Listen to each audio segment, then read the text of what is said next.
Hello, ladies and gentlemen. This is the Hammered Airsoft Smith.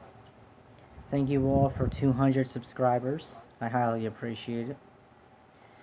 This is my WE Desert Warrior M1911A1 gas blowback airsoft pistol. There's some minor changes. First, I'm going to talk about the M3 torch from Matrix. Say to check the pistol. I know the chamber is empty. To remove the magazine. Okay.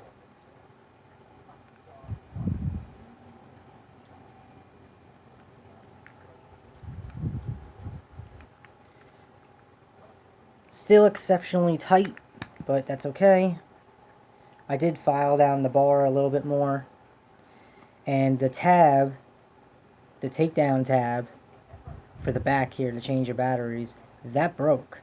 I really don't know how that broke because all I did was check the batteries and I went to go put the cap back on and it just snapped off. So be careful. If you have one of these, just be careful. I'm not saying it's going to be flimsy. I'm not going to say it's going to break. I'm just saying be safe than sorry. Just be careful. Otherwise, it will look all jerry-rigged and screwed up looking. But you know what? That's fine with me. I really don't care. If anything, it just adds character. It is a utilitarian type airsoft pistol. So, I mean, having that on there just makes it look like it's been through a lot more. Really. Alright. I did say in my review on this pistol that the real steel Kimber Desert Warrior doesn't have like a checkered front strap or a short A1 trigger or whatever else. Really, when it comes down to it, the 1911 platform is one of the most versatile, if not the most versatile pistol platform out there. So you can do whatever the hell you want to it. People could buy a stock Kimber Desert Warrior and put a different trigger in it, put a different mainspring housing. It doesn't matter. Okay? It just doesn't matter. So when it comes down to it, I mean, really, this pistol isn't going to be any different than the real steel. Depending on which one you compare it to. Back then, I think the Desert Warrior, the real steel Kimber Desert Warrior, had a certain look, but now when you look at photos of it or in videos of it, it's got so many different looks. Some of them do have the front checkered right here, or some of them do have a short A1 trigger. Some of them do have different sights. And you do whatever the hell you want to them. That's part of the magic of a 1911. But I just wanted to make that statement real quick before I continued. Okay, these here are real steel M1911A1 rubberized Hogue grips. Okay, I had to fit them, which means I had to do custom work to get them to fit on here. Okay, I have a video on how to fit real steel 1911 grips to WE 1911 gas pistols. So if you're interested, check that out. This is the packaging. I kept it, of course. These were 22 or 23 USD. Colt Government, Commander, and Gold Cup. Those are what they fit. Colt Commander, Gold Cup, you know, duplicate frames. In a sense, this is a duplicate or a replica. But there was still some, you know, of course, there was some fitting I had to do. And,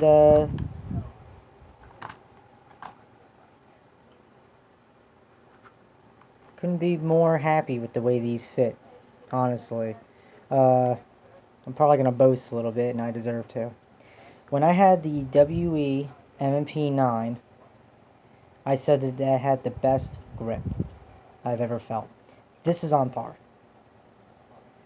Between these grips, the checkered flat mainspring housing and the checkering in the front, this is on par to that. This grip feels phenomenal. I feel like I ripped somebody off paying 22 USD for this grip. This will feel great on any 1911. I can guarantee you. Guarantee you it. As long as you fit it right, guarantee you it. I also added a little bit of silicone, by the way, around the screws to kind of tighten, so they swell and kind of tighten around the screws to give it a better, tighter fit. Yeah,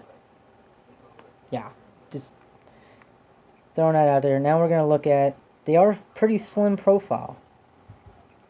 And there's no gaps. You will see it.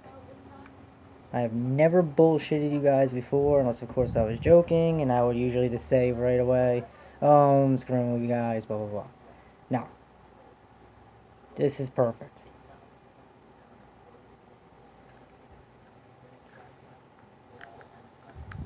And these grips are for ambi thumb safeties. So hopefully you'll be able to see there. Okay.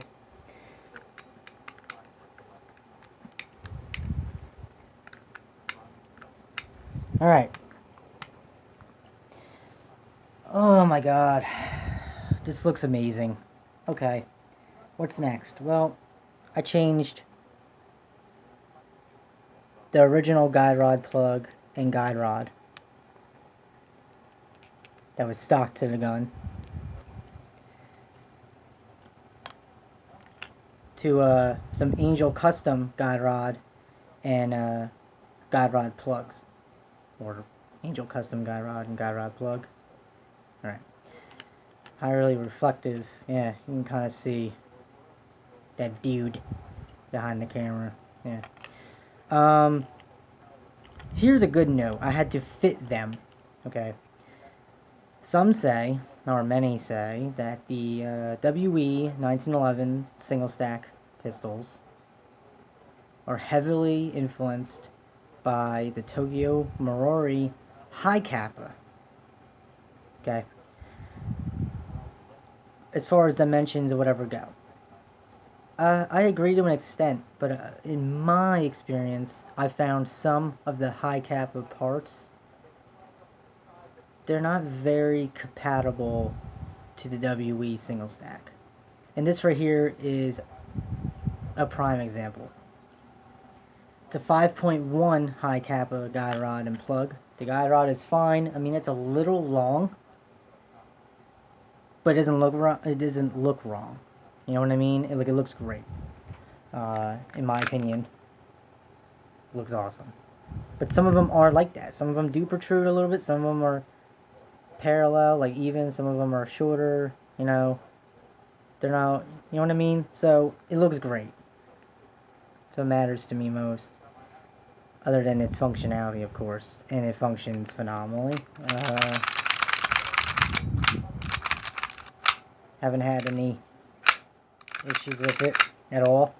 They say the extended guide rods, they help with 1911 reliability and performance and all that stuff. I really don't see much of a difference. What I do notice is that it does add a little more weight, of course, because you're doubling, almost tripling the guide rod length, so obviously you're adding more material. And I could see that helping with felt recoil. I could see that aiding in control. Which then thus could aid in accuracy. Maybe. Alright, so let's field shipper. Tell I like her if I'm putting her dirty ass self all over this white tee. Now, this is the only reason why I don't like extended guide rods, is that they're usually a pain in the ass to get out. This one, you have to bring the plug out all the way, okay, and then gently capture everything, and then let go and ease it, okay. So these two are the Angel custom parts.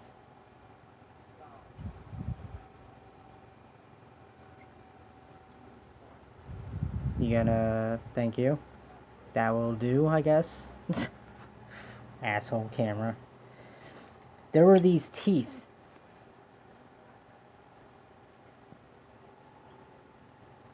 Kind of like the teeth on the barrel bushing, actually.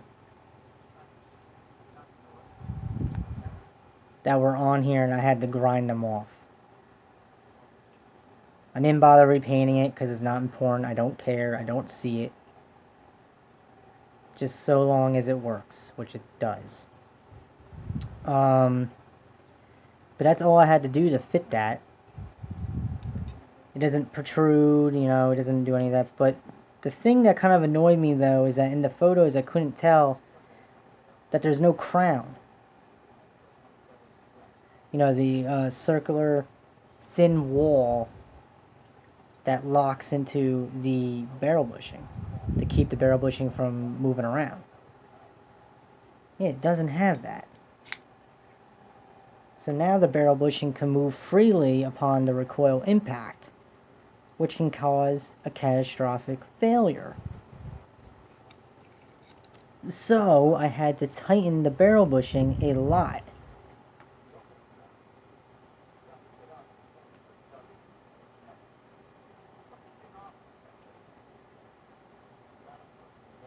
To keep it from moving. I fired the pistol a lot. See, I'm already assembling it the way you normally would, when really you gotta do it like this. Like a freaking syringe. And you have to ease the guide rod into place and then carefully ease the plug, because you don't want the plug to just smack into the back of the slide apron.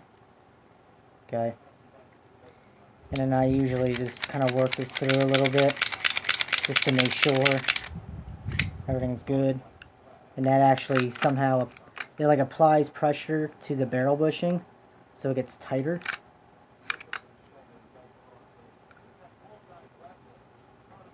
I don't know exactly how that works, but it does.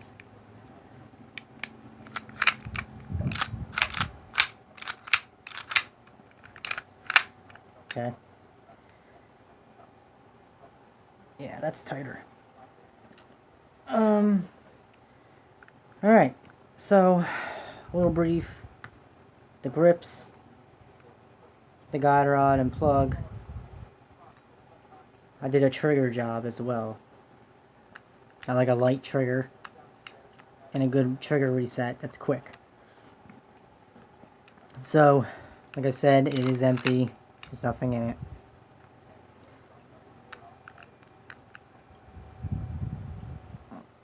Okay. Some creep. That's it. That's the only creep in play you have with this trigger. Once you get past that creep and it stops, you know it's gonna pull. Okay? That's very light. And now the trigger reset, you'll hear it. That's it. Look at that. No creep.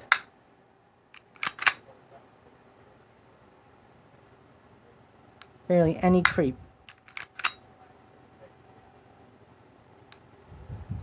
So I'm happy with that. Oh my god, this thing is just magnificent. Holy shit. I can't get over it. WE have definitely stepped up their game. As you see, the paint hasn't weared all that much at all, really. I mean, it's worn in some spots, as it should. But the point is the wear is light. It's very light wear. It's not heavy. If this was any other WE, like the older WE 1911s, this would have been like gone. This would have been all screwed up. And it would have looked so horrible. Some wear here. Some wear on the thumb safety panels. The sights. You know, there's going to be some holster wear. There's going to be a lot of wear here because I'm a righty. So it's wearing very nicely. It looks really good. I think so. Alright, everybody. Thanks a lot for watching. And again, thank you for 200 subscribers. Yeah, I really appreciate that. You guys are awesome. Alright, I'll see you around.